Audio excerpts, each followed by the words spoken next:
pardavimų pajamos krito dėl sumažėjusių kainų, bendrasis pelnas taip pat krito ir tai iš tikrųjų yra galbūt 3 priežastys dėl bendrojo pelno sumažėjimo. Tai pirmoji yra iš tikrųjų žemės ūkio bendrovių segmentas ir žemės ūkio bendrovių pelningumas šiais metais buvo stipriai paveiktas būtent tos krizės, kuomet bendrovės pirko trąšas pakankamai brangiai prieš krizę, o labai stipriai krito pieno kainos ir labai stipriai nukrito grūdų kainos.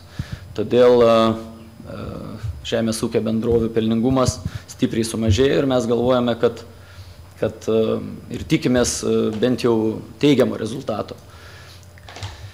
Kai tuo tarpu praeitais 2 metais iš tikrųjų bendrovių veikla buvo labai pelninga.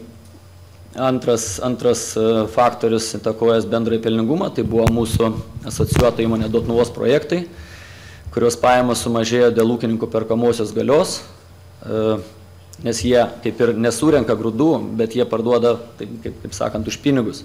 Ir įvertindami tą situaciją paprasčiausiai mažiau pardavė. Bet jeigu žiūrint objektyviai, Dotnuvos projektų metai yra kalendoriniai ir lyginant 8 metų grynojo pelną ir 9, tai iš tikrųjų yra 8 metais buvo 10 milijonų litų, o 9 metais 6,5 milijonų. Taigi nėra taip, kad dramatiškai iš tikrųjų taip sumažėjo pelningumas, bet jisai, kaip sakant, tomis rinkomis sąlygomis yra suprantamas.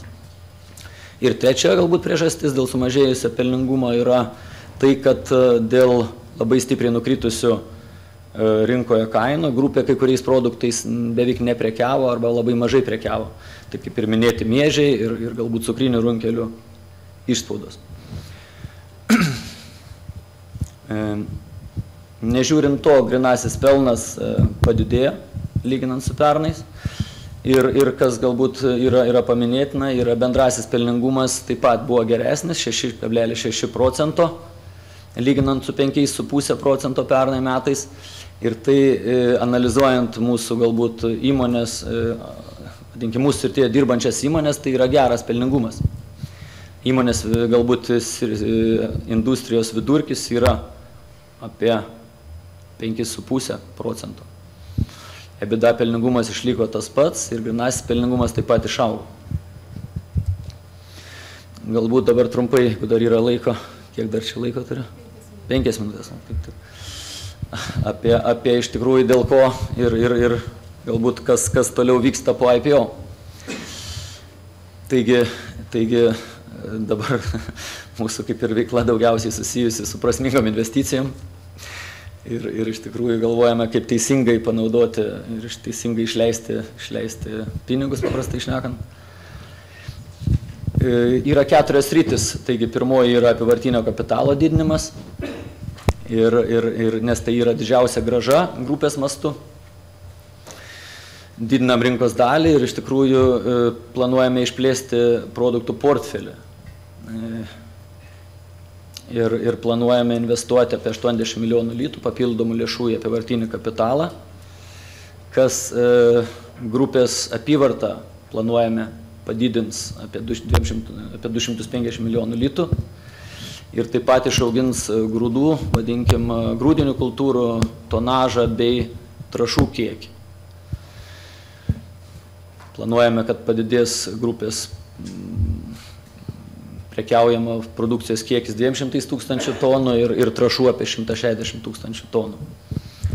Antras sritis tai yra grūdų saugyklų tinklo, trąšų sandėlių ir uosto sandėlių plėtra. Čia planuojame investuoti 60 milijonų litų. Ir iš tikrųjų mūsų veikla neįmanoma yra be geros logistikos. Ir todėl jau esame investavę į trąšų sandėlius Kėdainiuose ir Joniškyje. Taip pat planuojame išplėsti savo esamą grūdų saugyklų tinklą nuo 130 tūkstančių iki 200 tūkstančių tonų. Ir taip pat esame pasiekę susitarimą ar pasirašę ilgalaikį kontraktą su pagrindinė Lietuvos grūdų krovos kompanija Klasko dėl ilgalaikės, vadinkim, ilgalaikio kontrakto saugoti apie 40 000 tonų grūdų Klasko terminale. Todėl galvojame, kad sustiprinę logistiką, pradedant trąšomis, grūdų surinkimų ir uosto logistiką, padidinsime prekiaujamos produkcijos kiekius. Žemės ūkio gamybos plėtra, vis dėlto neatsisakome planų, nežiūrint į neigiamus rezultatus, galbūt į suprastėjusius rezultatus žemės ūkio bendrovių, vis dėlto planuojame investuoti apie 30 milijonų litų į žemės ūkio bendrovės ir padidinti dirbamo žemės plotus iki 20 000 hektarų. Na ir paskutinės sritis tai yra įsigijimai ir akcijų paketų padidinimai. Esame jau įsigiję vieną bendrovę, Lignineko, kuri valdo apie 700 000 tonų lignino. Ligninas tai yra žaliava biokūro pramonė. Ir galvojame kasmet patiekti apie 50 000 tonų lignino tiek Lietuvos, tiek kaiminėms rinkoms, Lenkijos rinkai. Galvojame apie Lietuvos pagrindę ir Lenkijos rinką, nes investicijos į šią sritį didėja. Kaip žinote, Fortum planuoja investicijas tiek Klaipėdoje, tiek Kaune ir tai yra absoliučiai tendencija būtent didinti šilumos gamybą iš biokūro. Todėl kaip ir šita investicija labai į mūsų, kaip sakant, labai į temą iš tikrųjų ir labai perspektyvi manome. Na ir pabaigai, iš tikrųjų, galbūt galvojame, kad Linas Agro turi tikrai geras perspektyvas dėl to, kad būtent esame šitame sektoriuje ir tai iš tikrųjų yra būtent ilgalaikės perspektyvos. Čia skrydom penktadienį žiūrėti futbolą į Madridą ir Lufthansoje, kaip sakant, vadinkim sumuštinį valgiam ir sėdėm ir iš tikrųjų valgau ir žiūriu, kad praktiškai visur, vadinkim, visos dalis, tiek duona, tiek sūris, tiek kumpis, tiek sviestas, kažkuria prasme susiję būtent su tomis žaliomis, kuo Linas Agro užsiima. Ir aišku, pasaulio gyventojų skaičius didėja, o kalbant apie tai, netgi taip galvojant, kur yra vanduo, kas vanduo, būtent žemdirbystė sunaudoja pasaulyje apie 80% viso pasaulyje sunaudojama vandens. Ir kur planuojama, kad neužilgo pritrūks, tai būtent tokiuose šalyse kaip Indija ir Kinija. Tai sakykime, iš tikrųjų, o čia kaip matom lyja ir lyja. Taip kad čia iš tikrųjų yra geras, kaip sakant, geros žinios mums. Biodegalai, sakysim, turbūt biodegalai, pavyzdžiui, kviečių kainos galbūt krito, o rapsų kainos iš tikrųjų išliko stabilios dėl būtent biodegalų paklausos. Ir mitybos pokyčiai, tikimės, kad visi norės, kaip sakant, valgyti, galbūt kiniečiai daugiau mėsos ir visą kitą, o mėsai pagaminti labai daug grūdų reikia.